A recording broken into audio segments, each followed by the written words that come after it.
Here we go. We are live. Hi everybody, I hope you're doing well. Now, I've got a lot of good stuff to share with you today, and I've got a train to catch straight after the live, so if it's okay, I'd like to get straight into this. Now, one of the biggest reasons business owners become overwhelmed is because eventually everything starts depending on them. All the decisions, all the problems, all the pressure, all the firefighting. And what often happens is that as the business grows, the owner loses their freedom. And over the last 3 weeks, I've been sharing with you my confident roadmap because I genuinely believe that business owners should be able to build a business that creates from more freedom, more profit, more certainty, and not more pressure. Actually, what I'll do, I'll just bring that up, the map for you, for those of you, to remind those who've seen it before, and for those of you who might not have seen it yet. Can somebody just give me a thumbs up in the comments to let me know that you can see my screen? Brilliant, thank you, Steve. Now, so far in this roadmap, we've covered clarity, obstacles, navigation, finance, income, delivery, and the evaluation steps. Put your teeth in, Kev. And today we're moving into what I believe is one of the most important long-term steps in the entire system, and that's the nurture step. Because something I've observed over the years is that businesses do not grow beyond the people inside them. And if your team can't grow, eventually the business stops growing too. And if the owner keeps carrying everything, the business becomes exhausting to run. So today we're going to talk about how you can go about developing your people, how you can build confidence within your team, how you can create more ownership and accountability, and how you can stop the business depending on one person. Because the goal is not just to grow the business, the goal is to build a business that can grow stronger without needing more and more from you, the owner. Now, if anybody would like their own copy of the roadmap, just drop the word map into the comments or DM me and I will get it over to you. Also, by the way, if you've missed any of the previous lives, you can catch up with them in my LinkedIn and Facebook feeds or over on my YouTube channel. Let me just move this map out of the way and we can start talking about nurture. Okay, I believe that businesses don't become future-proofed through systems alone. Yes, systems are really, really important, but the real way that you future-proof your business is by growing your people, growing more leaders, growing the managers, growing the team members, growing the culture, growing capability, and growing confidence. And this is the point where many businesses hit a glass ceiling, because eventually the business becomes limited by the growth of the people inside it. So let me ask you, are you building a business that depends on a few key people who pretty much carry everything, or are you intentionally building it with people who can grow with the business? Because those two approaches create very different outcomes. And one of the biggest mindset shifts a business owner needs to make is moving from building the business yourself to building people who can help you build the business. And that's what the nurture step is really all about. It's not just about managing people, but growing people. And I think there's a huge difference between having staff and building a team. Because a team is not just a group of people that happen to work in the same building. A team is a group of people who are working together towards a common goal. Now, one of the strongest anagrams I've heard over the years is team. And team stands for together, everyone achieves more. Now, that can sound a little bit fluffy, but if you slow down and really think about it, if the team is not helping the business achieve more, then it's not really a winning team, is it? And this is where I think a lot of business owners get frustrated because they think they've got a people problem, but what they actually have is a leadership problem, a clarity problem, a communication problem, or a systems problem. Because in my personal experience, I found that people are able to perform much better when the vision is clear, the standards are clear, the expectations are clear, the support is clear. So, does your team know where your business is going and why that matters? Do they know what winning looks like and how the role that they've got contributes towards that future? Or are they mostly just trying to get through the week? Because people will not give their best energy to a business that's simply because the business wants to make more profit. And the truth is, people want meaning, they want progress, they want growth, they want recognition, they want involvement. One of the biggest mistakes many businesses make is they only recruit people for their body and mind. Can this person physically do the job? Do they have the experience? Do they have the skills? But to build a winning team, you also need to capture people's heart and spirit, people who care, people who believe in the mission, people who want to contribute to something bigger than themselves rather than simply collecting a wage every week. Because for me, a capable person who truly cares is certainly going to outperform someone who is competent. Another thing I've learned over the years is that great people rarely grow accidentally. They're developed intentionally. And this is why personal development plans for all your team matter so much. Because every person in the company should really be clear on what they're working toward, what they need to improve, what support's available to them, what strengths they've already got, and what opportunities exist for them within the company in the future. And with that in mind, when was the last time you sat down with a team member and asked them, what would you like to get better at? In what areas do you want to grow? What support would help you perform better? What's frustrating them? What ideas have they got for improving the business? Because many employees are sitting on really valuable insights, but nobody ever asks them. And you often find that the quietest person in the room might have a real zinger of an idea, but if they're never invited to contribute, that value always stays hidden. And something I've become convinced of more and more over the years is that when people are not included into the conversation, they rarely feel committed to the outcome. And that's why involvement matters so much. I think it's really important for me to point out, by the way, that this doesn't mean that every decision needs to become democratic, because leadership still matters. Standard still matters. Direction still matter. But people really do want to feel heard, valued, included, and trusted. And when they do, you'll find that ownership increases within the business. Now, one of the strongest ideas I've heard around this leadership thing is that people only follow leaders who are going somewhere. People only follow leaders who are going somewhere. And I think that's incredibly true, because if the owner comes across as being a bit reactive, unclear, inconsistent, perhaps even emotional, and sometimes a bit all over the place, the team will often mirror that energy. And a business can never rise consistently above the leadership that's guiding it. Now, I'm ex-Royal Navy, and I often use this analogy. The skipper of a ship should not be on the upper deck doing the day-to-day tasks. The skipper's job is to get on the bridge, set the direction, read the conditions, watch the horizon, support the crew, communicate regularly, and make decisions. But if the skipper's always below deck shoveling coal, they become the bottleneck. And that bottleneck prevents everyone else from growing. And this is another humongous trap for business owners, the rescue pattern or superhero syndrome, which is that every time someone's struggling, the owner swoops in and fixes it, sorts it, saves the day.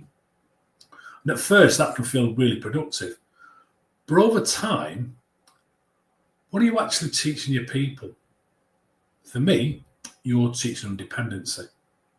You are unintentionally teaching them to think, I don't need to solve this problem because the boss is going to come along and fix it for me. And that means you're effectively paying people to be your audience. And that should hurt a little bit. You as the boss fixing everything might feel good for the ego, but it does nothing good for anything else. So, let me ask you, where are you still rescuing people instead of developing them? Where are you solving problems that people should be learning to solve for themselves? Because every time you rescue too quickly, you're almost certainly preventing that person's growth. Another thing that matters massively when it comes to nurturing is standards.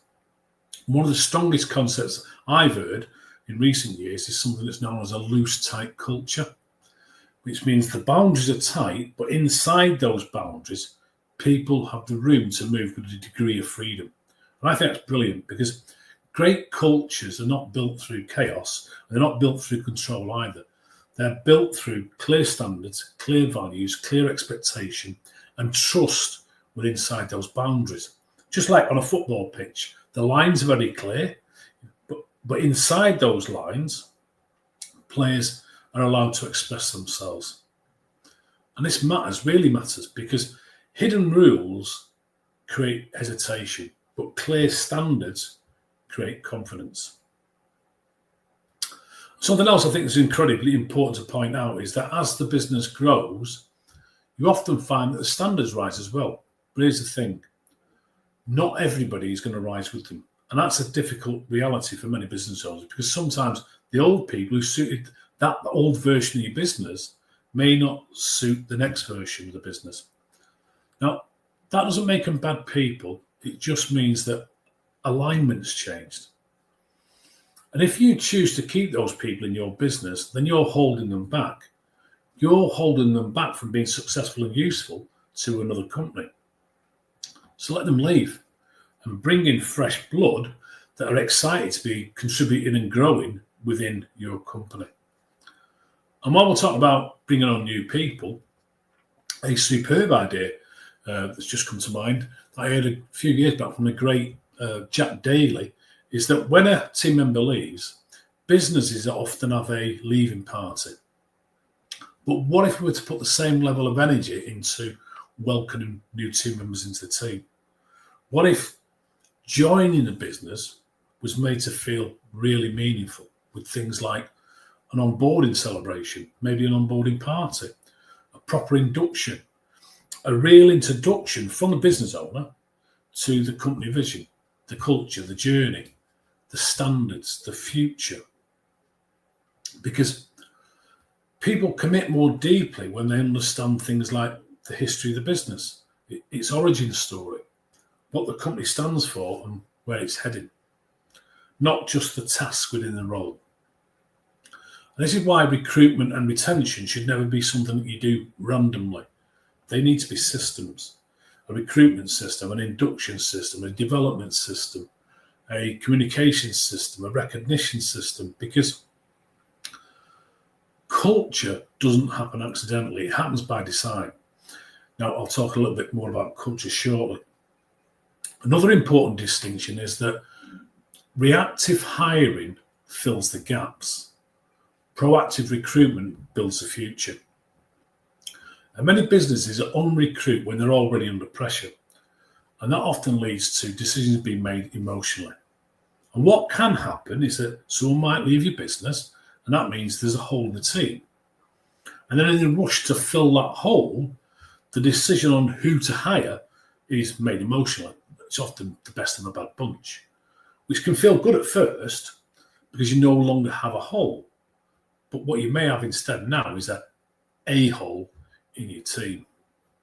And the truth is, the best people are often already employed somewhere else, which means the business has to become an attractive proposition to them before the vacancy ever exists.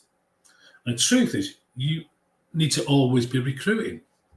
Now, just imagine if a real superstar employee has researched your company and wants to be part of it. Are you just going to let them walk on by? You're going to get innovative and create a position for them. So, let me ask you, would your ideal employee be truly excited with the prospect of joining your business? Would they be able to see the growth potential over there for them, the opportunities, the vision, the leadership, the personal development, the culture? Or would they mainly see what they see in a lot of other businesses, stress and firefighting?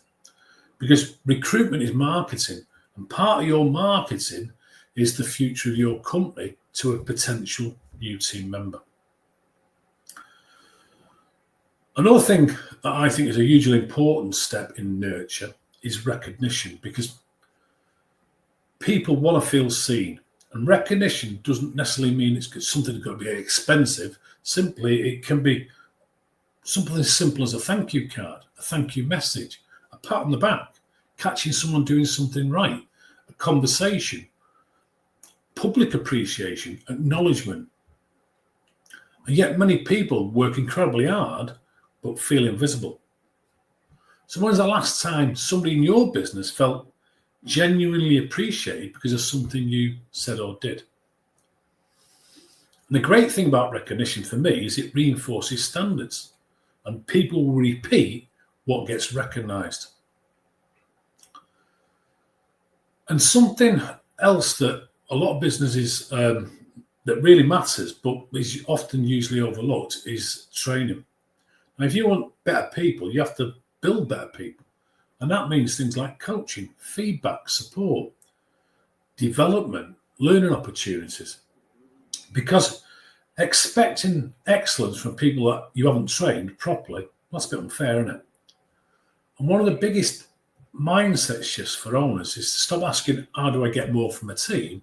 And start asking, how do I help my team become more capable? Because if you build your people, they will build the business. And one final thing before we finish, culture. Now, culture is not what's written on the wall. It's not what's on a poster. Culture is what gets tolerated every single day. Culture is what you're prepared to walk past. So ask yourself honestly, what behaviours are currently being tolerated that no longer fit the future of your business? What conversations are overdue? What standards need resetting? What expectations need clarifying? Because the team are always going to learn more from what you tolerate than from what you say. That brings us nicely to your momentum move for today, which is to choose one team member, just one, and have a genuine development conversation with them. Not talk about tasks, talk about them, and ask them what they want to get better at. What support would help them most? What's frustrating them within the company right now? In what areas do they want to grow? What do they think you need to do to improve as a business? And then listen properly.